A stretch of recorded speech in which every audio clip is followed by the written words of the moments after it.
So we're loving all the America loving.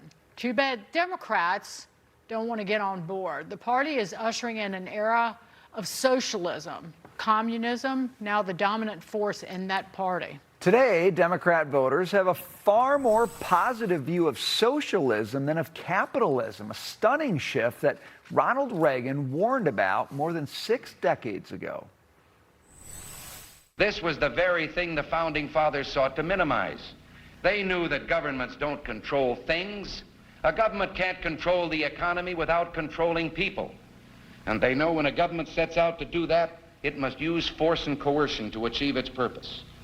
They also knew, those Founding Fathers, that outside of its legitimate functions, government does nothing as well or as economically as the private sector of the economy. Joining us now, Heritage Foundation Chief Economist EJ Antoni. I think as much as the Democrats like to control language and words, that people don't know what it really means until they've truly experienced the horrors of it. But how do you see it? Yeah, I think in addition to what Reagan said, which is absolutely correct, I think what Thomas Sowell said a number of years ago is also correct, in that it's very likely this new generation of Americans are going to have to live through the pains and maybe even the horrors of socialism before they again realize that it's not something they want to tango with. Because unfortunately, they've been fed a bill of goods, right? They've gone through not education, but indoctrination in the American school system, which has for years been taken over by the left. And so they've been told how great socialism is and how evil capitalism is. So that's what they believe. Yeah, I mean, I made the point a few times, and I taught at a college where we did a good job of inculcating these things, but I think at so many schools, I was listening to Greg Gutfeld in The Five tonight. He made a point. He said the left controls the levers of soft power, and schools are one of those levers. And you're an economist, and you can help young people understand these things, but too often what you teach is not taught at all, or if it is, it's taught from the standpoint of power and grievance instead of incentives, right?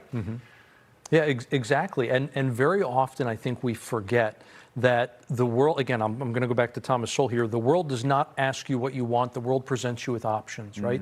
There is no utopia. I always find it very telling when I ask young people, what does utopia mean? And they usually tell me it means a perfect place. Right. And I say, no, it literally means no place. It doesn't exist, guys. If you want something perfect, that's for the next life, right? That's not for here and now. We live in a constrained world, and you have to operate in that constrained world. You have benefits and you have costs with every decision. There is nothing perfect, and so don't go to the fiddler who's playing that tune promising you something perfect, because he will lead you off that cliff. I do think this giant bus of freedom that we're all riding on, this great American experiment, we need to throw in reverse, though, some of the policies and programs that are in place, like Social Security and Medicare, are hurtling toward what will be fully socialized health insurance for a much broader swath, even socialized medicine for older Americans, Social Security because they're going broke and because the politicians refuse to fix them. That's where we're headed. We're going in the wrong direction, not the proper freedom-loving direction. But we want to get your take on this. Progressive policies are not all the rage everywhere. Oklahoma voters just rejected a proposal for a big hike to the state minimum wage to $15 an hour. And you saw a rejection of a lot of tax proposals as well in California. But this is promising.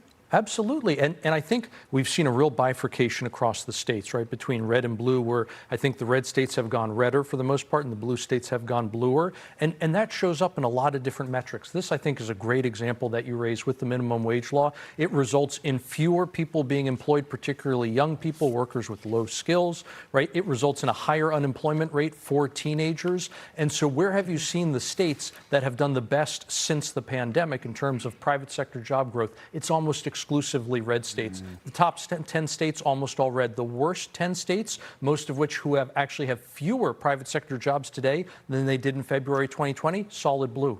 Maybe Oklahoma can send some people up to New York and teach us a thing or two about economics. That would be helpful. EJ Antoni. You can't even see the sky here. They don't want to be here.